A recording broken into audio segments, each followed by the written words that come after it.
Hi friends, ఈరోజు నేను చేసే రెసిపీ వచ్చేసి కొబ్బరి పుదీనా పచ్చడి. ఇది టేస్ట్ చాలా బాగుంటుంది.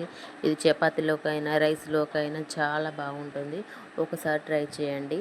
ముందుగా ఒక కడాయి తీసుకొని అందులో కొంచెం నూనె పోసుకొని కొబ్బరి ముక్కలు దాని మీద ఉన్న చెక్కు తీసి ఇలా ఆయిల్లో డీప్ ఫ్రై చేసుకోవాలి. అందులోనే ఒక గుప్పెడంత పుదీనాకులను తీసుకొని పచ్చివాసన పోయేంత వరకు అది కూడా ఆయిల్లో డీప్ ఫ్రై చేసుకోవాలి. కావలిస్తే కొంచెం కరివేపాకు కూడా వేసుకోవచ్చు. అందులోనే ఒక 12 వరకు నేను పచ్చిమిర్చి తీసుకొని ఆయిల్లో డీప్ ఫ్రై చేస్తున్నాను. అవి తీసి పక్కన పెట్టేసేయాలి. ఒక గుప్పెడన్ని బాదం పప్పు పలుకులను తీసుకున్నాను. ఇది బాదం పప్పు వేయడం వల్ల కొబ్బరి పచ్చడికు టేస్ట్ చాలా బాగుంటుంది. ఒకసారి బాదం పప్పు వేసి చూడండి, ఎలా ఉంటుందో మీకే తెలుస్తుంది. అవి డీప్ ఫ్రై అయిన తర్వాత వాటిని తీసి పక్కన పెట్టేసుకోవాలి. అందులోనే ఒక 1/2 kg వరకు టమాటాలు తీసుకొని ఉడకబెట్టుకోవాలి. ఇలా 2 ముక్కలుగా చేసి టమాటాలను ఉడకబెట్టాలి. మీకు కావలిస్తే ఒక నిమ్మకాయ సైజులో చింతపండు కూడా వేసుకోండి. నేను అయితే స్కిప్ చేస్తున్నాను. మీకు కావాలంటే నిమ్మకాయ సైజు చింతపండు రవ్వను కూడా వేసుకోండి. ఇవి అడుగంటకుండా 5 నిమిషాలకు ఒకసారి ఇలా కలుపుతూ ఉండాలి. మొత్తం ఉడికిన తర్వాత దాని మీద ఉన్న పొరను తీసేయాలి. అది చల్లారిన తర్వాత దాని మీద ఉన్న పొరను నేను ఇలా తీసేస్తున్నాను.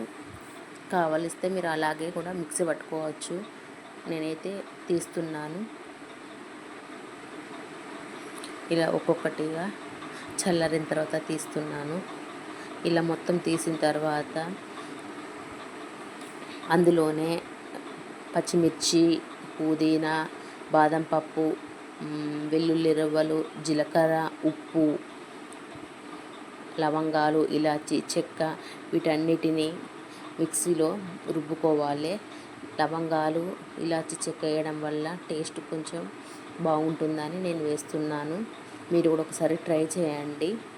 ఉప్పు అయితే రుచికి తగ్గట్టు వేసుకోండి. వీటన్నిటిని మిక్సీ పట్టుకొని పక్కన పెట్టేసుకోవాలి.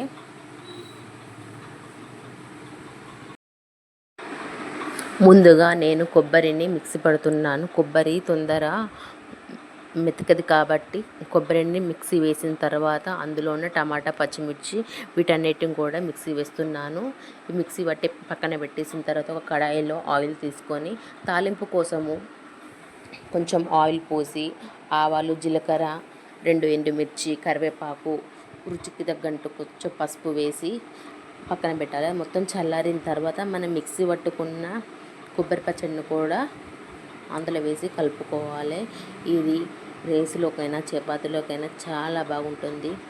మీరు ఒకసారి ట్రై చేయండి. నచ్చితే గిట్లా లైక్ చేయండి, సబ్స్క్రైబ్ చేయండి, కామెంట్ చేయండి.